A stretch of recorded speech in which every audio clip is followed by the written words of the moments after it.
Hello అందరికీ. ఈరోజు మా ఆరుష్ వాళ్ళ స్కూల్లో freedom fighter character portrayal competition. అయితే ఇందులో మా బాబు సుభాష్ చంద్రబోస్ క్యారెక్టర్ని సెలెక్ట్ చేసుకున్నాడు. గెటప్ వేసుకుంటే సరిపోదు కదా, చంద్రబోస్ గురించి కొన్ని విషయాలు తెలుసుకోవాలి. అందుకే ఈ వీడియో. మనము డైలీ స్కూల్లో జై హింద్ అంటాము కదా, దాని మీనింగ్ ఏంటో తెలుసా మీకు? దాదాపు అందరికీ తెలిసే ఉంటుంది, కానీ తెలియని వాళ్ళకి చెప్తున్నా. లాంగ్ లైవ్ ఇండియా అని ఫస్ట్ టైం చెప్పింది సుభాష్ చంద్రబోస్. సుభాష్ చంద్రబోస్ని మనం ముద్దుగా నేతాజీ అని పిలుస్తాము. నేతాజీ సుభాష్ చంద్రబోస్ గొప్ప స్వాతంత్ర సమర యోధుడు.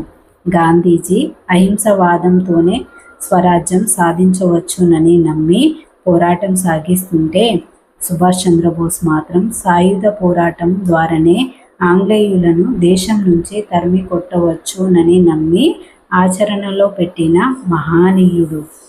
సుభాష్ చంద్రబోస్ 1897లో ఒడిశాలోకి కటక్ అనే పట్టణంలో జన్మించాడు.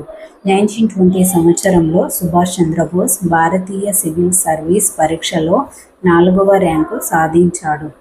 గాంధీ యొక్క అహింసవాదం మాత్రమే స్వాతంత్ర సాధనకు సరిపోదనని, పోరుబాటులో కూడా ముఖ్యమని సుభాష్ చంద్రబోస్ భావన. దాదాపు 11 సార్లు ఆంగ్లేయులు బోస్ని జైల్లో బంధించారు.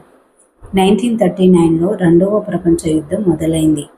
ఆంగ్లేయులను దెబ్బతీయడానికి ఇది ఒక సువర్ణ అవకాశంగా సుభాష్ చంద్రబోస్ భావించారు.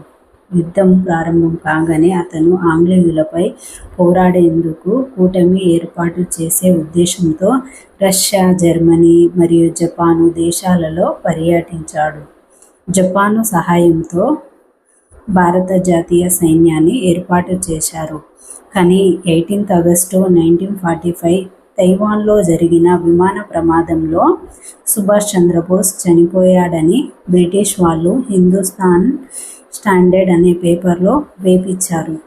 ఈ విషయం తెలిసిన రోజు ఇండియా మొత్తం శోక సముద్రంలో మునిగిపోయింది. బ్రిటిష్ వాళ్ళు మాత్రం పండుగ చేసుకున్నారు. నేతాజీ చనిపోయిన 2 సంవత్సరాలకే ఇండియాకి ఇండిపెండెంట్ వచ్చింది.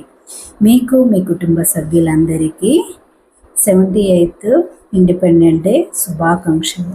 Thank you. అండ్ వీడియో నచ్చితే లైక్, షేర్ అండ్ సబ్స్క్రైబ్ చేయండి. జై హింద్. Thank you.